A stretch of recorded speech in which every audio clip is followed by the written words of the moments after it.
안녕하십니까. 명순권 박사의 명튜브 반갑습니다.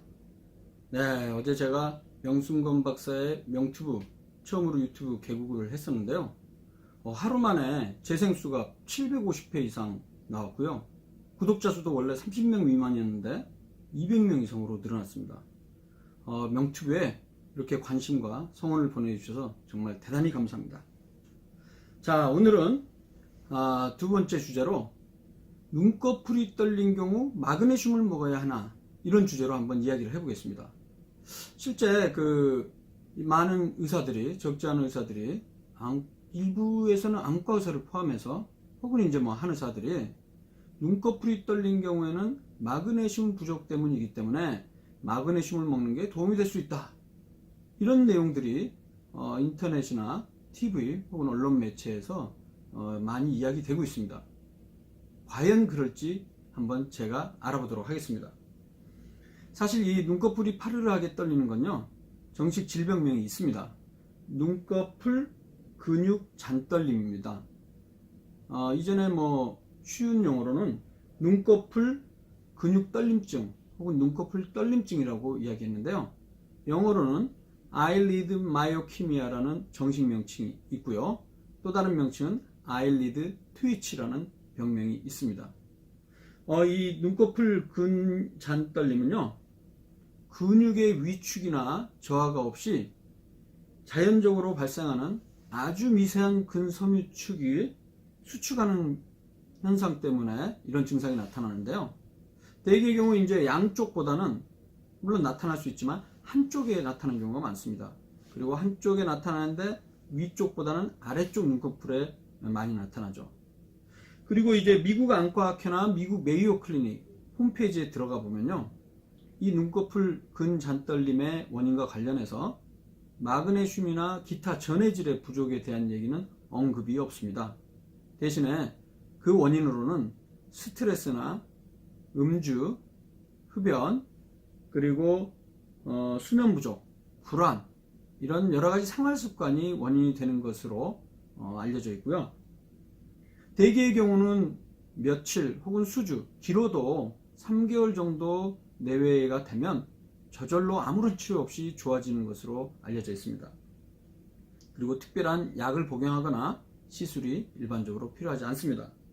물론 이 증상이 너무 오래 수개월 이상 지속되거나 점점 증상이 심해지는 경우에는 눈꺼풀 자체가 아예 자신의 의지와 관계없이 감기는 이전에 안검경련이라고 불렸던 안검연축, 혹은 이제 한쪽 얼굴 근육이 자신도 모르게 계속해서 수축하는 반얼굴 연축, 이런 질병들의 아주 초기 증상일 수는 있습니다.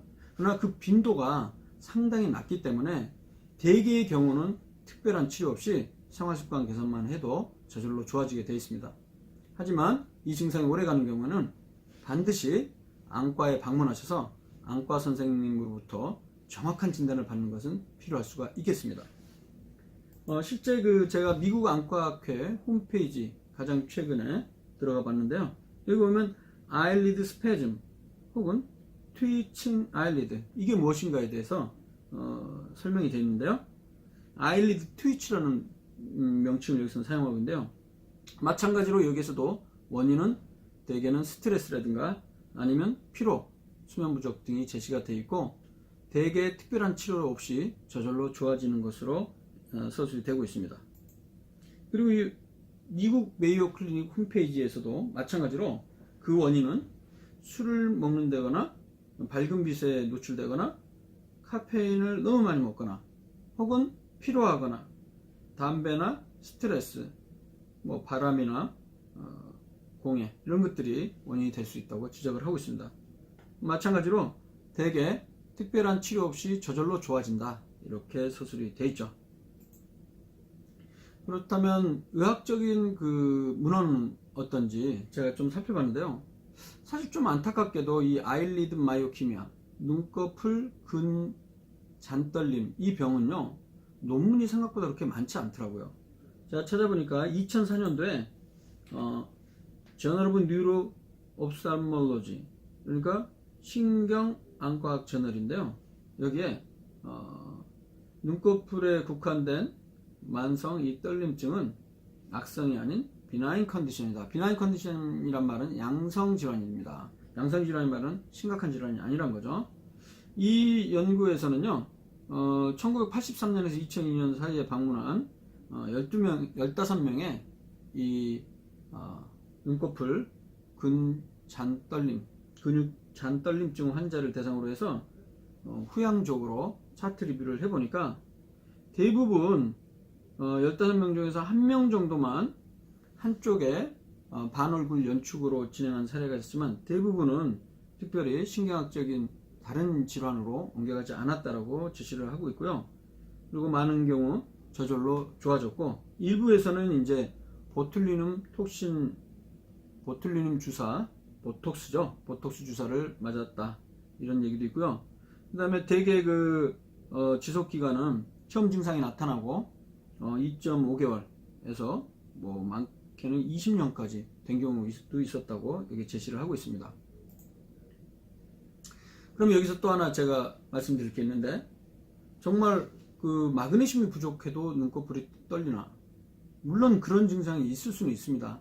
하지만 마그네슘이 부족한 저마그네슘 혈증 같은 경우는요, 단순히 눈꺼풀 떨리는 정도가 아니고 상당히 심각한 증상이 발생을 할 수가 있습니다. 저마그네슘 혈증이란 거는 혈중의 마그네슘 농도가 정상 농도 이하로 떨어진 경우인데요. 실제 이 적은 마그네슘 혈증이 있다 할지라도 증상이 없는 경우도 있고, 그다음에 농도가 정상인데도 그런 증상들이 나타나는 경우도 있고, 이 병 자체가 생각보다 그렇게 아주 쉬운 병은 아닙니다. 그리고 더 중요한 거는 이 저마그네슘 혈증이란 병 자체는 우리 같은 이제 일반인들, 병원에 입원하지 않는 사람들 사이에서는 그렇게 흔한 병이 아니라는 것이죠.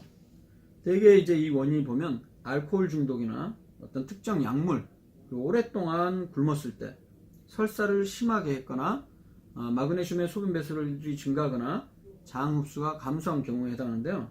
사실 이런 상황들이 발생하는 경우에 또 대부분의 경우는 병원에 입원한 환자들에서 좀 흔하게 발생을 할 수가 있습니다. 실제 어떤 연구 결과에서는 병원에 입원한 환자의 10% 정도 이상에서, 그리고 중환자실 환자에서는 60% 이상까지 혈중 마그네슘 농도가 낮았다는 그런 보고가 있습니다. 증상은 단순한 눈꺼풀 떨림 정도라기보다는 손이 떨리거나, 그 다음에 반복적으로 안구가 막 움직이는 안구진탕, 그리고 큰 근육들이 수축을 하는, 연축을 하는 그런 증상이 있고요. 심한 경우에는 간질 발작이나 심정지까지 올 수 있는 아주 심각한 질환이 되겠습니다. 그래서 심한 경우에는 마그네슘을 주사함으로써 치료를 할 수가 있는데요. 결론적으로 우리 일반적으로 지역사회에 거주하고 있는 사람들의 경우는 저마그네슘 혈증이라는 이런 상황이 나오는 것은 그렇게 흔하지 않다, 이렇게 생각하시면 되고, 눈꺼풀 떨림증과 마그네슘 부족과는 거의 관련성이 없다, 이렇게 이해하시면 되겠습니다. 아까 말씀드렸던 안검 연축 같은 경우에는 본인의 의지와 관계없이 양쪽 눈이 계속 감기는 거죠, 반복적으로.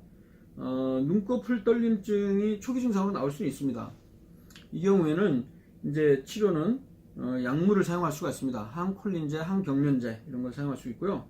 우리가 잘 알고 있는 보톡스라는 약물을 국소적으로 이 주사를 하거나, 혹은 아주 드물게는 수술을 시행할 수가 있겠습니다.